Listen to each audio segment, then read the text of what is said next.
And welcome, everybody. This is another episode of And Then We Win, hosted by me, the founder of Just Single Vision. I'm Dr. Justin Singleton, and I have two very special guests with me today.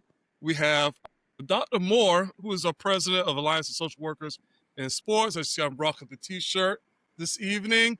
And then also have a very, very special guest who's going to be the future of sports social work, Kobi Jones. I am going to make her my little minion over the course of time. I will poison her mind to be the greatest social worker of all time. But I would love to welcome you all to our show. Kobe, you want to introduce yourself real quick, and then we'll get on over to Dr. Moore.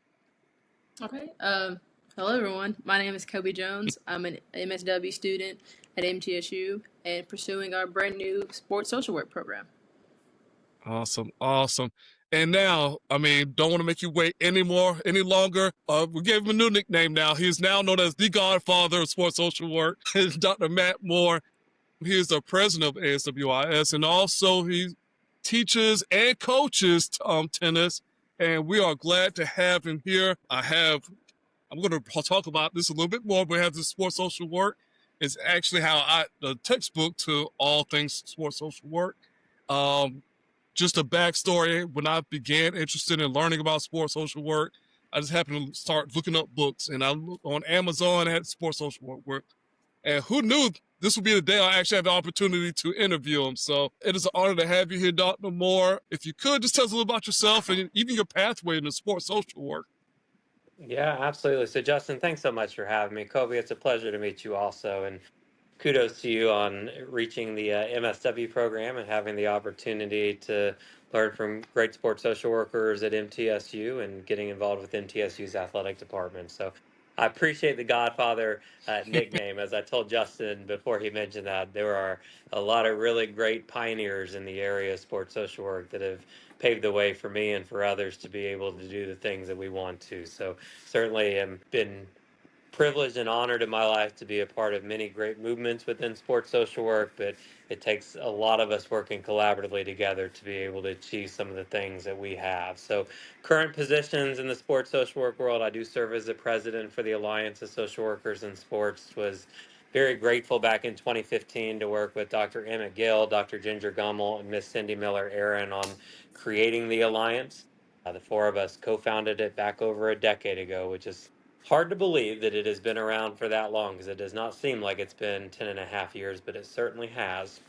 I also serve as the editor for the Sports Social Work Journal, which is our big journal that tries to promote some of the evidence-based research and practices that are being done by practitioners and scholars across the globe as it relates to sports social work. And in my academic appointment at the University of Kentucky, having the honor of serving as our associate dean for the College of Social Work, but also as one of the co-directors for the International Institute for Sport and Behavioral Health, doing our part to try to create new international pathways for sports social workers, being at the forefront of a lot of the sports social work research that is being done, and thinking critically about ways in which we can infuse sports social work within community settings as well. So I know, Justin, you asked sort of about my gateway or entry into sports social work. It's been a really interesting journey for me. So I was very fortunate to be able to play collegiate tennis. Had a really great experience playing. At that time, also started to recognize some of the vulnerabilities that I was seeing, not only with members of my men's tennis program, but also across the broader athletic department. Came out of my undergrad experience really not planning on doing social work. As one of those that kind of stumbled upon it. My emphasis coming out was really largely in the coaching spaces, and have spent the last 18 years in various competitive coaching environments, many years of those at Division I programs such as Butler University, Miami University, and other places. But it was through those experiences, meeting a lot of athletes and coaches and sport administrators and being immersed within that athletic environment, that you start to realize that sport has a ton of beauty to it, but with beauty also comes significant challenges. And realizing that social workers were needed within those sports spaces to be able to lift up athletes and coaches and others of the like in those athletic environments, and really understanding that social workers are needed to be able to work alongside athletic trainers and sports psychologists and sports psychiatrists and other great professions that are working within athletic environments, and been able to make it my life passion through education, through coaching, and through practice to be able to give back to athletes and to the athletic population as much as I can. So you mentioned how important social workers are, as I like to say, part of the ecosystem within the sports realm. Why is it? I mean, there's all these other positions, and so why do we need social workers to fill in a certain void that you may have seen or heard of in this space? Because sports coaches have everything they need per se, and so why sports social workers in this space? So I think your key word that you mentioned was ecosystems. I think the fact that we come to athletic environments from an ecological perspective, really being able to think about not only the individual athletes, but the environments in which those athletes, those coaches, those administrators, and all those support personnels live and work in on a daily basis become pivotal. I think one thing Mm-hmm. that social workers can do, and other professions can do this as well too. So I don't want to say this is just a social work thing, but I think we do a really great job of being able to look beyond the performance components within sport and to be able to see how the challenges that athletes and others in that environment are facing not only impact at the competitive level, but ultimately impact at the life level. And I think for us as social workers, we always care about performance because we know that it's important to the athletes and to the other Mm-hmm. individuals that we're working with in that system. But I think we're able to also see bigger picture, that how can the challenges and the battles that athletes are facing day in and day out impact their ability to be successful in school, to be great contributing members of communities, and to be able to give back in ways that go above and beyond what they can in a sporting environment. Okay, and you talk about supporting that big picture. What can, well, when it comes to social workers supporting that big picture, even some of your experience as a coach and being in this profession for a while, what are some of the big picture items that you see that social workers support? So I look at it really sort of from both a clinical and a non-clinical lens, which is where I think social work can also be a great entity within athletic environments. Obviously, through my coaching, I have coached athletes, and even as a player, had teammates, right, that experienced depression, anxiety, mood disorder, disordered eating behaviors. Mm-hmm. Athletes that have experienced significant amounts of trauma within their lives. So, I mean, all of those point to the clinical skills that we know that social workers have the ability to address through the clinical training that they receive. But on the reverse side of that, you also start thinking about how can sport be a mechanism for driving good and helping individuals develop transferable skills that extend beyond any type of a sporting environment. So you get into student athlete development, life skill development, advising, those types of roles. And the other aspect I think social work brings that is unique in some of the professions that you see within sport is their ability to understand macro based components as well. So, yes, athletics works within an individual and a team based setting, group based settings, but we also know from a societal perspective that there are policies and beliefs and cultural values that oftentimes inform the way in which we work and understand sport and recreation. And social workers, because of the training that they've received at all systems levels of care, I think do a really great job of being able to see the interconnectedness between all of those. You could always tell when the social worker's in the place because you can tell, like, okay, I belong here and I'm needed here. And some people may like, social worker, why is your presence important here? And so just thinking about, even with Alliance being around for a short 10 years, may seem long. How do social workers or even sports social workers, put themselves in a place where they show that they are important for the work? Because you listed everything that, I mean, it's a selling point within itself. This is why we need it. And so how do social workers, go out there and say, hey, this is what we do and this is what we need to be in this space?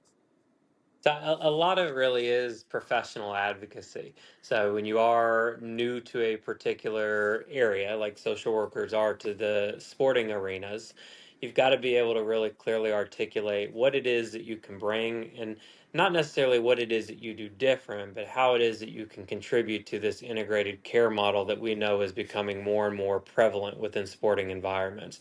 I mean, I've got some of my best friends in the world that are athletic trainers and sports psychologists and sports psychiatrists. And it really does take all of them being able to work together to provide holistic care for the athletes, because you got to think about physical health, mental health, emotional side, social aspect, cultural and spiritual components that go into making sure that you've got athletes that are well adjusted and feeling safe within their environment. It extends beyond the athlete too. So I mean, a lot of it Mhm. extends into coaching environments, sport administration. How can you work with fans and consumers of sports in ways that are really meaningful? How can you utilize sport as a driving mechanism within community-based settings?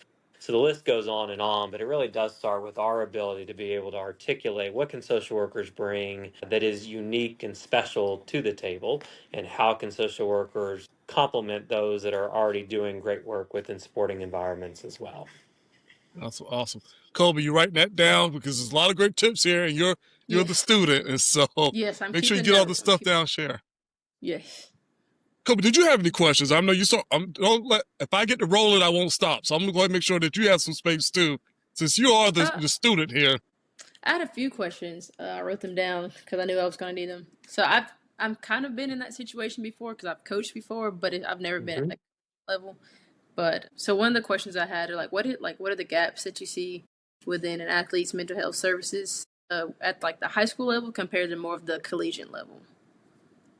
So, one gap that I'll say that I think exists across every level of sport is what I call like the acceptability of wanting to receive services. So, how comfortable is it that you feel in being able to say that something's not necessarily going right in my life? Mm-hmm. And whether it's related to my performance or not related to my performance, how do I recognize those signs and symptoms? And how do I ensure that I am reaching out and understanding that it is acceptable for me to say that I need support in a variety of different ways? I think we still battle consistently across society a stigma that says that athletes have to be strong, they have to be brave, they have to be tough, which I'm not going to disagree with, right? As a coach, I want my athletes to be all of those. But as Right. a social work professional and as a sports social worker in particular, I also understand that we need athletes to be able to take ownership and to express those vulnerabilities, because it's in those vulnerabilities that we can see true change, not only in their performance outcomes, but in their life outcomes. I think when you're thinking about, the difference between youth sport and college sports is a lot of youth stuff has to be done at the community based level. Mm-hmm. So high schools don't have sports social workers. Oftentimes they don't have integrated behavioral health supports the way in which many colleges and universities do. I would argue even at certain levels of collegiate athletics that those supports don't necessarily exist the way in which we would like for them to. So I think in a youth or a high school sports setting, you really have to be able to rely on the community practitioners and the providers that are within those given neighborhoods and communities to be able to best support athletes. I also think it takes a lot of awareness and recognition that oftentimes high school coaches and parents of high school athletes aren't always well trained or well versed to be able to recognize when some of those warning signs are prevalent. So I Right. think we have a large commitment from a social work perspective to be able to provide prevention training and education on what does it look like to have athletes that may or may not be going through various, psychosocial components. That is It's funny 'cause I just started creating my a training catalog to help out those parents and those booster clubs to help them, at the beginning of the season, throughout the course of the season. Like, these are things you need to be aware of because mental health it does impact performance as much as a lot of people may not think about it. You think about the mental toughness perspective, but oftentimes there's some things that people carry from home, things that happen within their community, and it has an impact on how they perform. And so these are the things that what social workers are, great at doing. Pat on the back to ourselves because we notice these things and definitely want to try to provide the best support possible whenever we can. They may not be able to fund all of us, but it's something that we can do to kind of help build that connection and build a relationship within that space. Another great question, Kobe. You got another one for us? I have one more. Okay. So, how has coaching in the NCAA impacted your like sports social work outlook / career? I Beat me to it. realize that I am very fortunate in the fact that uh, I don't coach for a living, meaning that I've got a steady stream of income that's coming in from the academic side of my life, to where the money aspect of coaching doesn't impact or touch me the way in which it does others. I think oftentimes we create environment within higher level sport that is a win or you lose your job type of environment. You look at the number of NCAA Division I football coaches that have been fired, right, within the last, heck, 3 weeks. Yeah. We've had multiple things. And, we've got sitting out there right now, and this is a hard number for, I think, social workers to swallow, about $250 million of salary that is owed to coaches that have been fired in the last month and a half. That's a heck of a lot of money. You think of what could you do with $250 million to be able to alter and to change the mental and behavioral health landscape of college sports for not just the universities that have had athlete or coaches that have been, relieved of their duties, but you think of all the different collegiate athletic programs out there and how much that money would be able to go. For me, and I think this is true, and you also got to think that, I don't coach a high profile sport the way in which you see in, say, football or basketball or baseball and sports like that. Tennis has a tendency to be a lower profile sport to where maybe a little bit more grace that is given in wins loss records and those types of things. But I have found from a coaching perspective that winning ultimately is a byproduct of being able to do all the little things right. And within that, you think about technical skills, you think about tactical skills, you think about your physical preparation, but I also think it really boils down to how are you creating an environment in which athletes can feel mentally safe as well. And creating an environment that performance is not the end all be all. I've always believed in my 18 years of coaching that, my job is to put athletes in the best place to be successful. And we don't talk about winning a lot in my particular program, yet we have a wildly successful program. I mean, we talked earlier before we popped on the podcast that, right, we won the MAC championship last year. It's not an easy thing to be able to do, to win any Division I major conference type of a championship, but it's not done from the advantage of saying that you have to win and winning is the end all be all. It's done from the advantage of saying we recognize that winning is critical and it's important to us, but what are the steps that it takes to be able to do that? You don't walk out on a tennis court and just win, right? You walk out onto a tennis court because you have put in the time, the energy, and the effort, and you've been able to grow and to develop in a place that is safe and supportive for you to put yourself out there, to try new things, to be brave in big moments of a sporting competition, and to have faith that whether you win or you lose, you're going to walk into an environment of athletes that you're competing with that love you, the coaches that love you, and a university that is going to appreciate the fact that you gave everything that you could on the backside of it. And I think sports social work ties in a lot to those particular principles, that it's not always about winning. Really, it's about, have you done your best, and have you put your best self forward? Have we as a athletic department and as a coaching staff surrounded you in an environment that provides you an opportunity to grow and to face challenges in ways that are not met with adversity, but instead met with care and concern, to say that, yeah, we want you to go through this. We want you to be able to develop in these ways, and we're going to support you in that process. And through that, great things happen in competitive outcomes, and you're able to find success both on and off the court in those regards. That's definitely taking care of some of those needs from the Maslow hierarchy of needs. And I always said, most importantly, when you take care of people, the people will take care of you in the long run. And so a lot of that focus on just making sure that, hey, how are you doing? Make sure you're doing well off the court. And then they'll show up in places where they show up. So winning is it's not an afterthought. Everybody wants it. But, when you're winning at life and making sure you're taking care of those social emotional needs, you get everything that you need out of an individual. Even sometimes more. You do, and you have them in a position to where they feel like they can perform to the highest level, that they can be vulnerable at the highest level, and those are all things that at the end of the day do create winning environments and winning teams. It is, you could go through an entire week of practice with me and you won't hear the word winning come out of my mouth very often. You won't hear it come out of the mouth of the other coaches that I work with very often, because we believe in the regimen that we put forth. We believe in the approach that we take, and we know that at the end of the day, winning takes care of itself. You don't need to put undue stress or pressure on individuals. You need to provide them with the environment that they need to grow and to continue to evolve as players. And I know you say that tennis is not one of those upper level sports. And we'll do a side note real quick, like, you're part of the MACtion, conference. And so is it crazy as it is in tennis, as it is in football, when we talk about the MAC conference?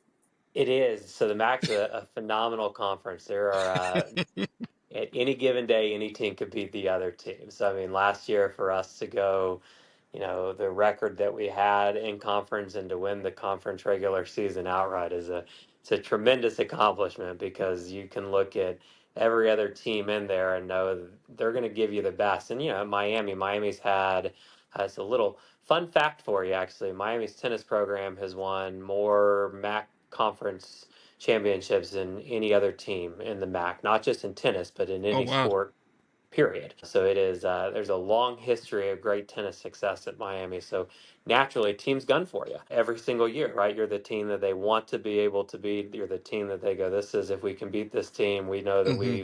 we've arrived at our point within MAC play to be able to do that. So our players walk out day in and day out, not only with their own desires, but a lot of history that has been pushed against them, and history that long predates most of the players that are on our roster, or does predate all the players on our roster, and quite frankly predates me as a coach and predates other individuals that are coaching at Miami. But it's a privilege to be a coach there. Our athletic program does a really great job supporting our athletes across the board and providing us with the resources that we need to keep up long-standing success the way in which we've seen in tennis. That's great. The MAC conference has been, I guess, going meme crazy over social media because all the crazy outcomes that happen during football. So I can only imagine one of the rest of the sports were the same exact way, where you just never know what you're going to get in the MAC No, conference. you don't, and it's very much so. And the MAC football season has been very interesting this year. I think there's four teams right now that are sitting at either 6-1 or 5-2. So it is Oh a wow. crowded top of the conference right now. Yeah. Miami's right in the mix in football. So certainly the games that'll happen tomorrow night, Wednesday night, and Thursday night will certainly dictate who walks away with a MAC championship and who doesn't make it to Detroit for the final game of the season. Gotta love action. Nothing like You it. do. So you were talking about your academic career, and as I showed earlier, you have the textbook, and so one of the first ones, probably the first and only one in sports social work Right focus. now, it is the only academic textbook that is out there. So now I will be Okay, the first to tell you we need more. So if there are authors that are out there listening that have got the skill sets to be able to dedicate to the textbooks and to other issues of academic writing, we need you because because I the barely was able to profession. get my I was barely able to get my book. I'm sorry for cutting you off, but I barely got my book because when it was on Amazon a few months ago, it was just saying these were one of the last few ones. And so it was sitting in my cart for a while. And then it got to the red letters. I said, let me hurry up and order this book before somebody else buys it. And so I hurried and bought it. And like I said, I enjoy reading it. It's very impactful. And of course, all the other sports social work courses and classes I've taken before, this is definitely a great textbook. And so can you tell me, like, what came about? Say, you know what? I need to make a textbook. Like, what hit you and what made you do it? I mean, you got to think about the natural evolution of a subspecialty, right? So the Alliance was sort of step one in that journey to be able to create a professional face for what sports social workers can be and what we can become. From there, you start thinking about educational growth. The textbook is needed given the number of, special topics courses, the number of certificate programs that I know universities are giving consideration to out there. But it is just one of many books that we need. So, I mean, I'm truly being sincere when I say we need more and more authors out there that want to go out, whether it's in peer reviewed publications and journals or whether it's in the textbook settings, to be able to expand the number of options and opportunities for students that are out there because it's a prime time right now for being able to think about formal certificate programs and growth within educational bodies, plus what you see in the sort of post grad CE facing continuing education environment for professionals as well. Okay, and so you sat down. I mean, you came up with this idea. You got the textbook up and running. And so, did you have any fear when you was writing this book? Like, okay, what am I doing here? Because you're a professional in the space, but the I jitters, wrote the this book at a really interesting time in my personal life. So here's an interesting sort of side story to all of this. So as I was writing this book, I went through a very significant health battle that ended up causing me to lose my left eye. So my left eye is a prosthetic eye. So hmm, you talk about, life coming sort of full circle for you. I mean, trying to mm-hmm, one, write this at a point in time when I knew I was battling significant health challenges. I think I talk about it a little bit in the beginning prologue to the book as well about some of those particular battles that I faced. But I was also going through just a really tough mental health time myself because, tennis coaches need their eyes to be able to work. You're missing an eye, your depth perception looks vastly different with one eye than it does with two eyes. So I'm also trying to learn how can I be in a monocular vision space. But I went through a good 6 months as in the writing process of this book where not only had I lost my left eye, but I had also had significant health challenges with my right eye. So, I mean, I went several months with no vision at all. So, trying to write this book took on significantly new meanings because I was really able to place myself in a way that I didn't want to necessarily be, but to be able to place myself in conversations about athletic identity and coaching identity and what does it mean to have anxiety and depression and other mental and behavioral health components that we know athletes are facing because I was living them day in and day out as I was writing this particular book. And it is still to this day, one of my biggest accomplishments, not because it's cool to say that you're wrote a textbook or that you're a published author, but to me, it was a case in resiliency and perseverance to be able to say that as athletes are going through some of these particular battles and challenges, I was also going through a particular battle and challenge, and to be able to know that at the end of it came out what I think is a very accessible book for individuals to be able to read, a great foundation into what sports social work can be able to do. But it was kind of that culminating experience for me to say that you fought through personally health challenges that were life altering and continue to be life altering, but you were able to do it in a way that never let you lose focus on the bigger picture of why these types of books are necessary for athletes and for professionals working in the athletic space. Oh, thank you for sharing that and being vulnerable and open to us at this moment. Yeah, you did mention that you had a health scare, but I don't think I saw that much, and so I can only imagine that being. I don't know where that could take me as an individual, like having to deal with all of that, life in general, coaching, and just so much going on. And so what I'm hearing is that coaches need social workers too in the sports space, and so and so if you could, because I know you have both roles. I mean, you have the luxury of both roles, and so it's easier for you to understand. But in what ways can coaches benefit from a social worker? I mean, I think the same types of needs that we know that athletes have oftentimes are very prevalent within coaching spaces as well. So, coaching is a very stressful environment. It's a environment that has got a lot of high performance metrics that are embedded within it. Coaches also live out the challenges that their athletes face. If I've got an athlete that I know is having a difficult time, I feel it, and I feel it in ways that are really deep and very personal. I tell individuals all the time that when you're a college coach, I mean, I spend oftentimes, and I don't love admitting it, but it's the truth reality is that I spend more time with my college athletes sometimes than I do my own children. And it's like, I mean, they become a extenuation of your family. You travel together, you eat meals together, you do the same types of things that you would at home with your wife and with your kids or whatever your family composition might look like. And I think for coaches that when you know that you've got athletes that are going through different things, it does impact you in very deep and personal ways. And oftentimes you need somebody that you can talk to about those experiences and how the day-to-day stress of being a coach weighs on you, and how as coaches, right, we're expected to model ideal behaviors, but sometimes we need help in actualizing what those ideal behaviors look like given the stress and the pressure and the own mental health that we bring to the table as coaches. Yeah. And hopefully they can get to the point where coaches can admit it that they need help, and it passes on to their athletes as well. Because I mean, I can only imagine what it's like to be in. Even if I don't have a contract like Coach Franklin, that was at Penn State, but is going to Virginia Tech now. If I was just an assistant or a grad level coach, and I had to stop coaching, and so we know those salaries aren't the best in the world, and so it's just like, this was my dream. This is what I want to become. I'm tied up with this identity because more likely I just left from being an athlete, going to be a grad assistant coach or coaching on some level that's taken away from me. So like, what do I do now? And so you deal with those pressures and issues too. You do. I mean, right? Coaches go through transitions no different than athletes go through transitions. And then oftentimes athletes' transitions and coaching transitions come hand in hand with each other. So, I mean, especially in the world of transfer portals and NIL and other things that we know are existing in college sports today. I mean, the landscape of all of that is just so vastly different than it was. I mean, I competed in college sports in early 2000s.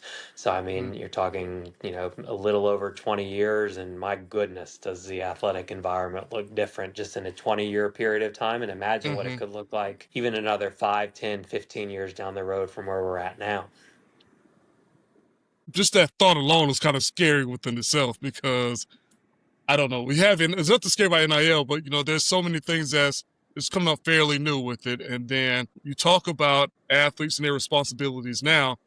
It's almost like they probably even need an LLC within themselves after while being an athlete in college alone. And so who It knows? is, But and you're putting a lot of pressure and a lot of money in the hands of athletes that are great, but oftentimes don't really know how to navigate some of those mm-hmm, challenges. And I don't mean this in any way other than the most pure and real way possible, but you also have a lot of athletes that are coming into money that have never been exposed to it coming up through different playing sectors and environments. You look at where a lot of division one athletes are coming from, and some of them are coming from very fortunate backgrounds, others are coming from really difficult backgrounds, single parent households, low mm-hmm, income environments, to where athletics to them is the one thing that is allowing them to be able to go to college, to be able to experience those types of things. And here all of a sudden we're influxing a bunch of cash into that environment. And do these athletes really know what it means to enter into contracts, or do they really understand what does it mean to have X amount of dollars that have been given to you all of a sudden, and how do you invest and spend it wisely and make it go long ways? Because you see it even in the pro sporting environment, right? The mm-hmm. average length of career for a pro athlete is not nearly as long as people like to think that it is, right? I mean, you're talking about a couple of years before all of a sudden your professional playing career may or may not be there anymore. I mean, because for every Tom Brady or Peyton Manning or Rafael Nadal or Roger Federer, you think of how many individuals that Very are few. not those individuals. So it is, I think there's a lot of false hope and false promise that is put into sports right now. And I don't think we Mm-hmm. do a really great job of educating athletes and coaches on what the reality of those situations truly entail. Because I remember at the summit earlier this year, you all talked about, and you think about like how many students who are student athletes come from high school to college to being literally the top 2% of the world in their Mhm. individual sport. It makes it seem like everybody can benefit or become that athlete that they want to, and maybe even last as long as Tom Brady. Nadal, I feel like he just retired yesterday. He's playing tennis forever, seems like, but Uh, even with him, those are still very rare numbers to achieve 13, 14, 15 years of professional sport when honestly the average can be 5 or less, you know? And that's why all Yeah, the and you professional think sports have pensions you at the also 5 year think, mark. right? Not everybody makes Tom Brady money. Not everybody makes LeBron James money. So I Mm-mm, mean, that is not the norm. So I mean, you've got athletes that are in professional athletic roles that certainly make good money while they're there, but that money doesn't last forever, right? So mm-mm, I mean, if I make $5-6 million in the course of my professional playing career, $5 or $6 million is not going to last me for the rest of my life unless it's utilized and invested and sustained in wise manners. mm-hmm. But unfortunately, we know that as soon as individuals start to come into economic situations that are beneficial to them, you start getting pressure from other family, from friends, and from other entities to be able to say, all right, now that you've got all this money, what are you going to do to help me? Yeah. But doesn't last nearly as long as people would like to think that it does. So, and I don't Oh, think we do a great job with our financial literacy at any level, high school, collegiate, or professional, to help individuals understand how best to make the money in which they are going to make have the most meaningful impact on your life that it possibly can. yeah.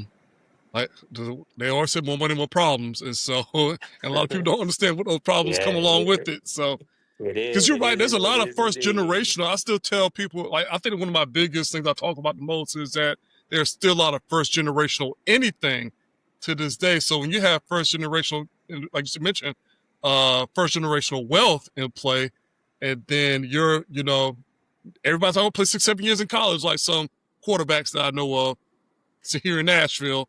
But everybody's not going to have that opportunity to get that for a long period of time. I can only imagine when I was in college and people got a $2,000 refund check from their student loans, and they lost their mind with that money. So as a college athlete with a couple mil, if you don't have it, if you're not that mature with it or have the right people in place, it's not going to last long, as you mentioned. No, and you become a prime target for not great things, right? I mean, you become a prime target for individuals I mean, for lack of better words, almost traffic off of you, right? Mm-hmm. As looking into how can they benefit from your fame and from your wealth. You also have individuals that absolutely try to take advantage of your fame and your wealth in ways that are not what we would want to be able to see. So it is, with big money comes challenges. I mean, we just know that from the, you know, economic and political world that we live Mm-hmm. in, is that when there are great resources that are available, oftentimes those resources come at a cost. And at what cost does it come to the athlete, to the coach, the athletic environment, the universities or teams in which you're competing for? It goes back to what we talked about at the very beginning, all these system components and how do they factor into one another and feed off of each other in ways that can be great and in ways that can really be detrimental to the health and well-being of athletes and to broader sport. And that's why you do sports social workers in your ecosystem to help you out there, Absolutely. help you create those SMART goals and making sure that you understand what's actually happening when you walk into the new lifestyle. And we talked about social work. We talked about the support for need for coaches and athletes. And so we'll talk about the Alliance of Social Workers in Sports. And so that is a great resource and support organization for those who are in this space of sports social work. Can you tell us a little more about the relevance of the Alliance and, why social workers who are in this field can benefit from this organization itself? I mean, I will start by saying that I am biased, right? As somebody that helped co-found the alliance and have been a part of the alliance for this point since its inception, so well over a decade. That it is the alliance set out with three really sort of prominent goals. Number one was to create a professional membership so that individuals that have a passion for working within sport and recreation or athletic environments as social workers have got a professional organization that can help tout and support the work it is that they're doing. Second element of it is really around education, right? Sports social work. Kobi, you're very fortunate. I was not fortunate in growing up in an educational environment where sport and social work were talked about ever together. My dissertation on sports social work, I am almost positive it was the first dissertation ever written on the combination of sport and social work anywhere. So, I mean, I had to go through the battles of trying to convince individuals that the two belong together and conversations about why we should look at athletes as being vulnerable and coaches as being vulnerable. And the Alliance has done a really great job in being sort of at the forefront of why we need educational pushes, whether it's through certificate programs or special elective topics or continuing education environments to be able to do that. And the third element of the Alliance is when you've got a discipline that you're trying to break in through various barriers, you've got to have an advocacy arm. I think the Mm-hmm. Alliance has done a really good job of advocating for why we need social workers in a variety of different athletic settings. They've been pivotal on NCAA task force. We've got members that have served on International Olympic Committee consensus documents, on United States Olympic and Paralympic consensus documents, have done a lot in the safe sports space, have done tremendous research on various levels of sports. So all of those research and advocacy components are pivotal to being able to establish yourself as a subspecialty discipline.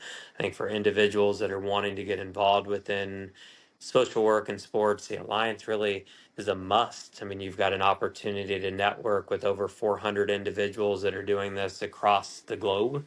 It gives you a landing space to be able to say that these are my people. And I think oftentimes you really need that when you're trying to grow your career and you're early on into your sports social work movement as an individual. And you've got to have the backing of an organization that does garner recognition and reputation at the national and the international level for being a really great group of individuals that strive for the right things within athletic environments. I could definitely say after attending the summit and in New Orleans this year, it's nothing like going to a social work conference of any sort because you always feel empowered. But it was something more special at the Alliance Summit. It was just like, ooh, this just feels even better. Like it feels greater than any other social work conference or some that I've attended because I don't know, there was something in the air. I don't know if y'all put something in the air, some type of pheromone out there, not more, but it was just something there that just made it feel great. And like, I'm like, anytime they have another convening of whatsoever, I have to be there. I think we have tried really hard from the very beginning of the Alliance to try to create an environment that is inclusive and one that is supportive of individuals at all levels of practice and all levels of education. And I will tell you that as having been to a lot of, the larger social work conferences that are out there, they don't always have that feel. But we have tried really hard to foster that sense of no matter where you're at in your sports social work journey, that you matter and that we value you and we value the lived experiences that you bring. And it's been one of those that for me, it's priceless and it's precious because you don't find it everywhere. And it's one that, I know the people that come to the symposium because I'm one that never passes up an opportunity to have a conversation with a student, a faculty member, academic administrator, an athlete, an athletic organization. And it's one of those simple principles that I've lived by ever since the early days of the Alliance is you always say yes and you lean into the curiosity of what other individuals want to bring and what they want to discuss. And I leave each one of those conversations with a simple message back to everybody that I talk to. One day, you will be the person that people look to in the sports social work space. And you have to also say yes to those types of conversations because it is those types of conversations that fuel the idea to create an alliance, that fuel an idea to create a sports social work journal, that fuel an idea to want to do research, that fuel an idea to want to do this. And what is next and best in sports social work. I don't know what it is, but I will tell you through every conversation that I've had, I've been inspired to continue pushing the needle a little bit further down the road. But I also am very well aware of the fact that there will be a day where I want to sit back and not have to be at the forefront of some of the sports social work things and instead to be able to sit back and to watch others take charge and to do really great things in those spaces because you never lose your passion for it, but you certainly can only dedicate your time to so much. And we need individuals that are out there to continue to push that envelope in ways that are outside of our comprehension right now, but will come into the focus as we continue to grow and to evolve. Well, you kind of answered my last question. I was going to ask you, what is the future of the Alliance as you see it for yourself? So you kind of tackled that already.